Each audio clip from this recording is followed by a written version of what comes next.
10ஆம் அதிகாரம்.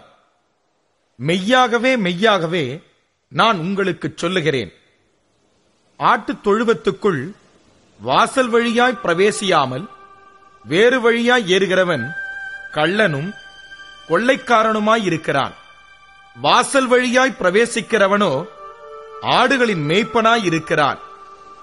வாசலை காக்கிறவன் அவனுக்கு திறக்கிறான். ஆடுகளும் அவன் சத்தத்துக்கு செவி கொடுக்கிறது. அவன் தன்னுடைய ஆடுகளை பெயர் சொல்லி கூப்பிட்டு அவைகளை வெளியே நடத்திக் கொண்டு போகிறான். அவன் தன்னுடைய ஆடுகளை வெளியே விட்ட பின்பு அவைகளுக்கு முன்பாக நடந்து போகிறான். ஆடுகள் அவன் சத்தத்தை அறிந்திருக்கிறபடியினால் அவனுக்கு பின் செல்லுகிறது. அந்நியருடைய சத்தத்தை அறியாதபடியினால் அவைகள் அந்நியனுக்கு பின் செல்லாமல் அவனை விட்டோடிப்போம் என்றார். இந்த உவமையை இயேசு அவர்களுடனே சொன்னார். அவர்களோ அவர் சொன்னவைகளின் கருத்தை அறியவில்லை. ஆதலால் இயேசு மறுபடியும் அவர்களை நோக்கி, நானே ஆடுகளுக்கு வாசல் என்று மெய்யாகவே மெய்யாகவே உங்களுக்குச் சொல்லுகிறேன். எனக்கு முன்னே வந்தவர்கள் எல்லாரும் கள்ளரும் கொள்ளைக்காரருமாய் இருக்கிறார்கள்.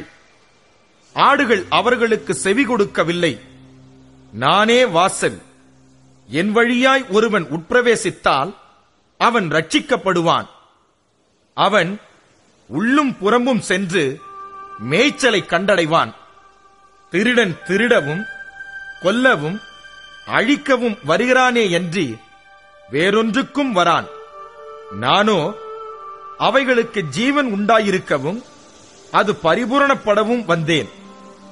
நானே நல்ல மேய்ப்பன். நல்ல மேய்ப்பன் ஆடுகளுக்காக தன் ஜீவனை கொடுக்கிறான்.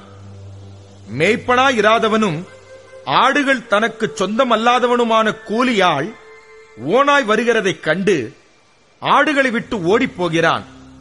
அப்பொழுது ஓனாய் ஆடுகளை பீறி அவைகளை சிதறடிக்கும்.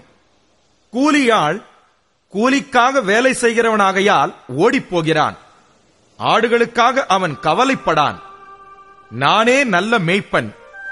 பிதா என்னை அறிந்திருக்கிறது போலவும் நான் பிதாவை அறிந்திருக்கிறது போலவும் நான் என்னுடையவைகளை அறிந்தும் என்னுடையவைகளால் அறியப்பட்டும் இருக்கிறேன். ஆடுகளுக்காக என் ஜீவனையும் கொடுக்கிறேன். இந்த தொழுவத்தில் உள்ளவைகள் அல்லாமல் வேறே ஆடுகளும் எனக்கு உண்டு. அவைகளையும் நான் கொண்டு வர வேண்டும். அவைகள் என் சத்தத்துக்கு செவி கொடுக்கும். அப்பொழுது ஒரே மந்தையும் ஒரே மேய்ப்பனும்